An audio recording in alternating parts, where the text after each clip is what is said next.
लेकिन जो उपभोग की भूमिका बन रही है उसमें तो उपयोग अशुभ में ही जा रहा है और उससे कर्म का आश्रय बंद ही हो रहा है। इसलिए यह भी कभी भूल ना कर लें, अपने लिए ध्यान रखें कि यथाशक्ति यथासंभव गृहस्थों को भी अशुभ से या उपभोगों से या ऐसे पापों से अपने उपयोग को हटाना चाहिए और अपने उपयोग को अपनी जो निज शुद्ध अपनी नित्य निरंजन आत्मा है उस आत्मा के चिंतन में लगाना चाहिए, उसकी भावना में उपयोग लगाना चाहिए।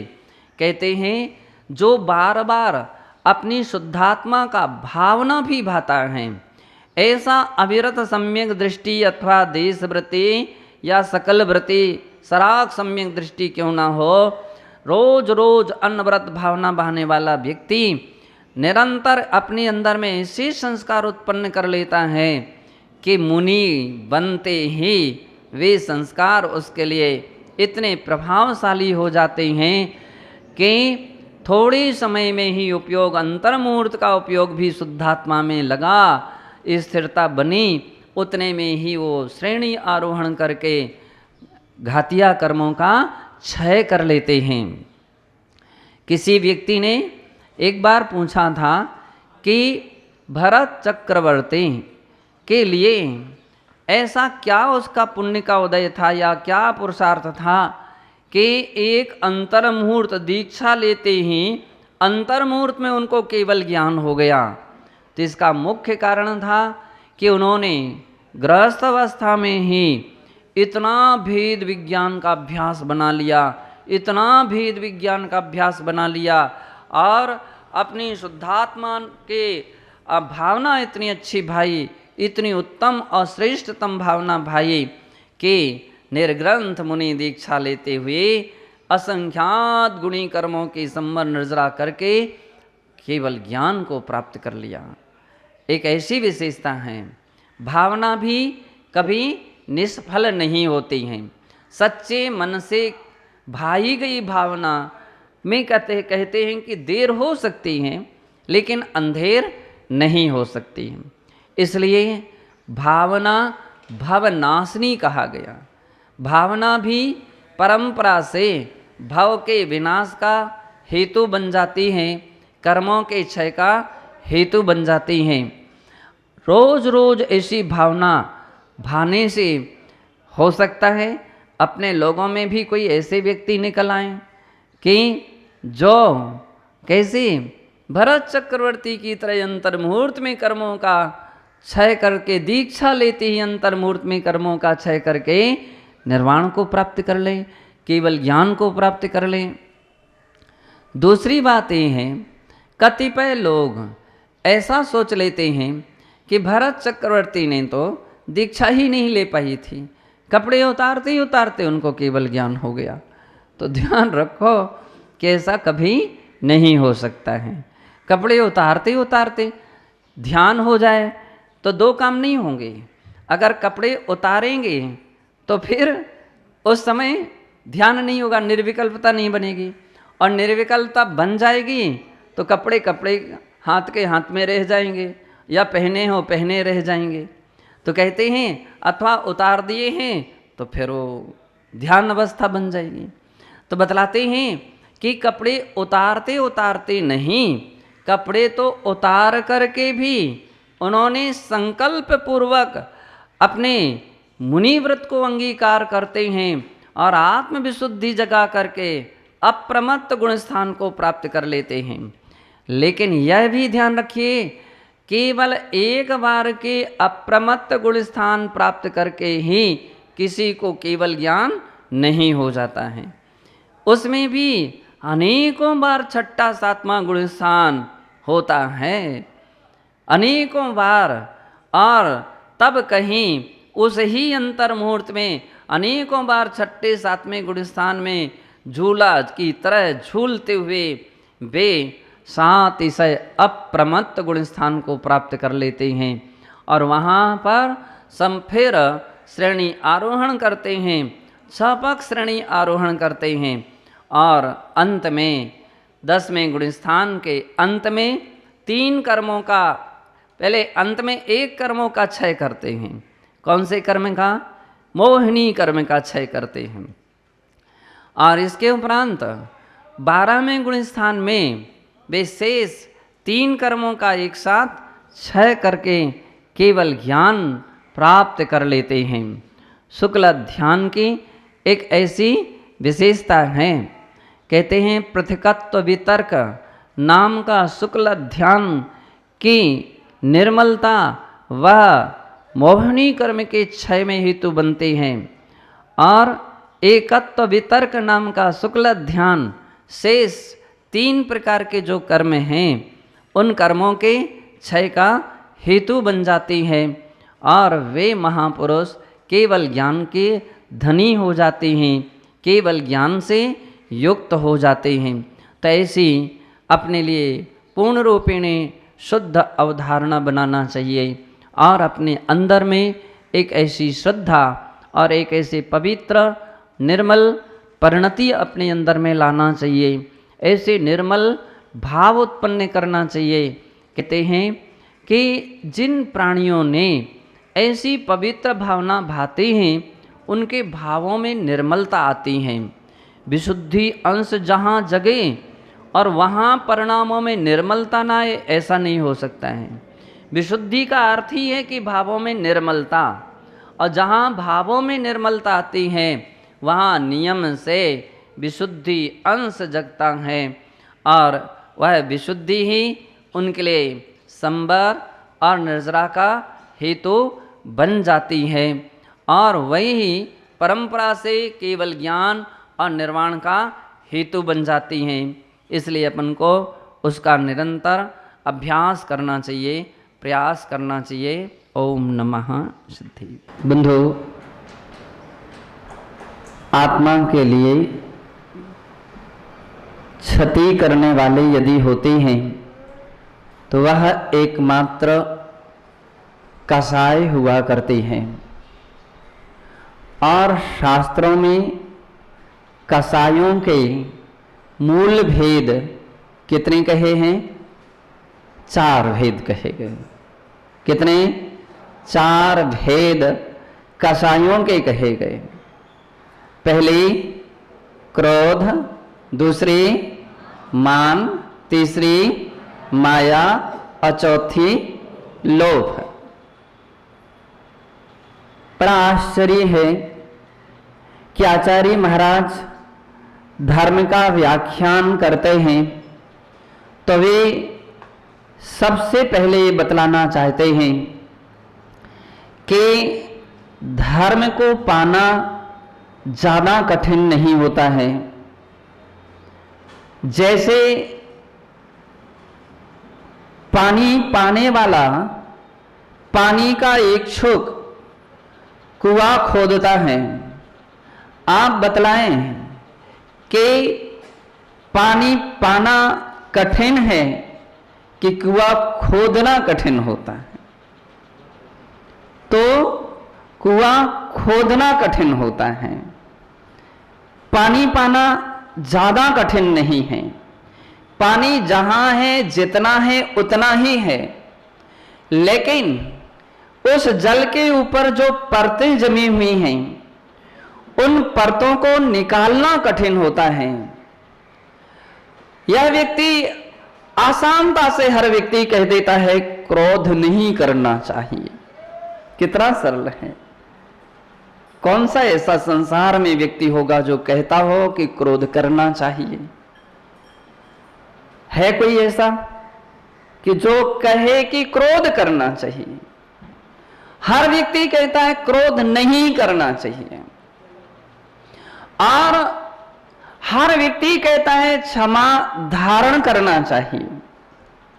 लेकिन ऐसा संसार में एक भी व्यक्ति नजर नहीं आ रहा है कि जो कहता हो कि क्षमा नहीं धारण करना चाहिए। यही कारण है कि 10 धर्म केवल जैनियों के धर्म नहीं है। 10 धर्म तो प्रत्येक विश्व के प्रत्येक प्राणी के धर्म हैं। हर संप्रदाय का धर्म है, हर मत और परंपरा का धर्म है। एक इंद्रिय से लेकर के पंचेंद्रिय प्राणियों तक का धर्म है।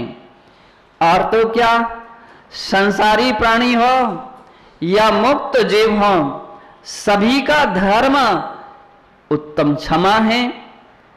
यह एक ऐसा धर्म है, यूं कहें एक सिक्का का ये दो पहलू हैं। एक विधि रूप से वस्तु का कथन करते हैं और एक निषेध रूप से कथन करते हैं। हम किसी से कहते हैं कि क्रोध मत करो, तो अर्थ ही निकल आएगा। क्रोध मत करो इसका मतलब क्षमा धारण करो। दिन में रात्रि में भोजन मत करो, इसका मतलब दिन में भोजन करो। हिंसा मत करो, इसका मतलब है अहिंसा का पालन करो। ये निषेध रूप से कथन किया जाता है।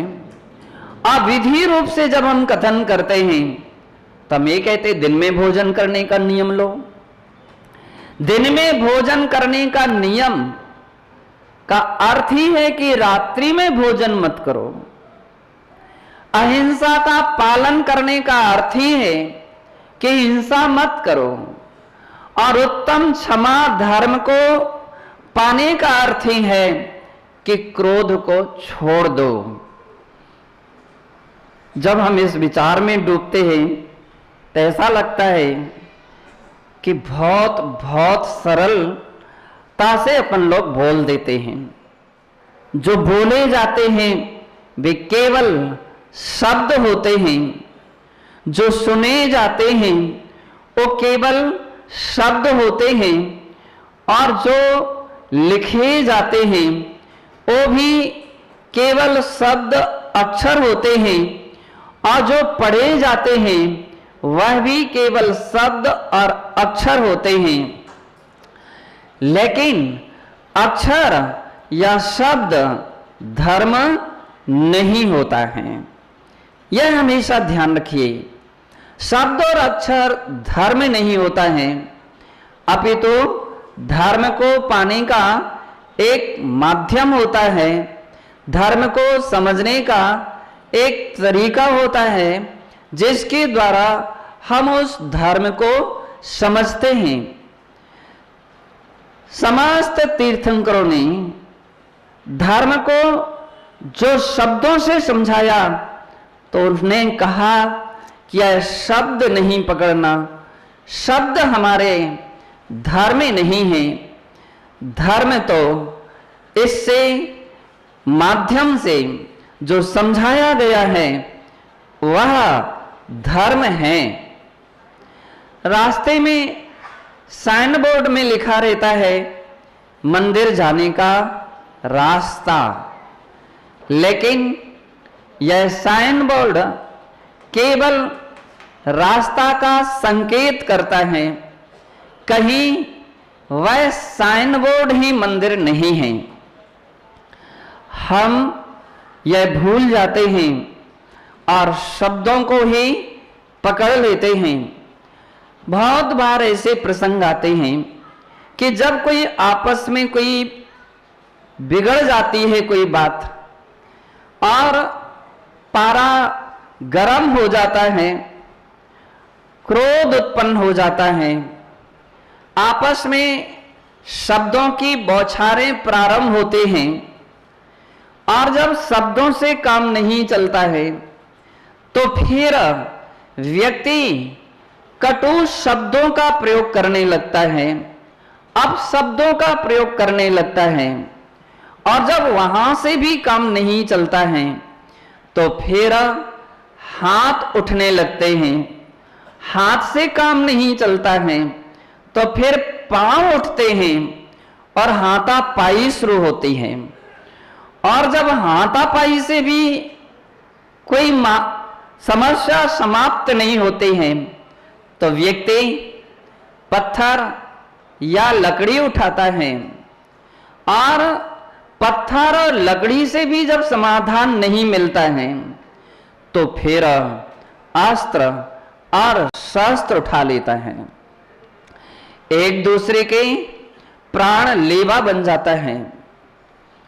कितना बड़ा क्रोध का परिणाम कितना बुरा होता है तब अपने लिए मालूम चलता है, जब ऐसी समस्याएं अपने सामने आकर के खड़ी होती हैं और तब लगने लगता है कि काश यदि पहले ही प्रसंग पर ब्रेक लगा दिया जाता तो ये दूसरी समस्या उत्पन्न ही नहीं हो पाती। पहली ही बार में हम ब्रेक लगा देते, जहां पर हमारे शब्दों में कहीं क्रोध उत्पन्न होने की समस्या बन रही थी और अब शब्द प्रारंभ होने लगे थे, उसी समय यदि हम कंट्रोल कर लेते तो बंधुओं ये स्थितियां खड़ी नहीं होती। सबसे बड़ी आवश्यकता है कि क्रोध को हम पहले क्रोध को समझना चाहिए। हम क्रोध को समझने का प्रयास करें। हम दूसरे के क्रोध को जल्दी समझने का प्रयास करने लगते, उसको कैसा क्रोध आता है और उसको कैसे शांत करना चाहिए। मुझे लगता है हमारा धर्म ये कह रहा है कि आज के दिन तो ये विचार करना चाहिए कि मुझे कैसे क्रोध आता है और हम उसको कैसे समाप्त करें। हम अपने अंदर में उत्पन्न होने वाले क्रोध को कैसे समाप्त करें। जितनी जल्दी समाप्त करोगे उतना लाभ में हम रहेंगे। प्रायः कभी कभी व्यक्ति ऐसे प्रसंग पर जल्दी तैयार हो जाता, मुझे क्षमा कर दीजिए, माफ कीजिए, अथवा छोड़िए इन बातों को। कोई बात हो जाए, भाई छोड़ो इन बातों को। ऐसे लोग होते हैं। तो कभी ऐसे भी होते हैं, थोड़ा रुको, थोड़ी बात बढ़ने दो, थोड़ा और मजा आने दो। ऐसे भी तो संसार में लोग हो सकते हैं। थोड़ा और ठहरो, थोड़ा और ठहरो। और इतना ही नहीं, उसमें और ईंधन डालने वाले भी मिल जाते हैं। अरे ऐसा भी तो कहा था, अरे ऐसी तुम्हारी जेठानी ऐसी बोल गई तुमको, ऐसी देवरानी ऐसा बोल गई, ऐसी सासू। अबे सासू, देवरानी, जेठानी के उदाहरण प्रसिद्ध हैं और ये सब उदाहरण बनाने वाले कोई महिला नहीं है। ये कौन है? केवल पुरुष लोग हैं।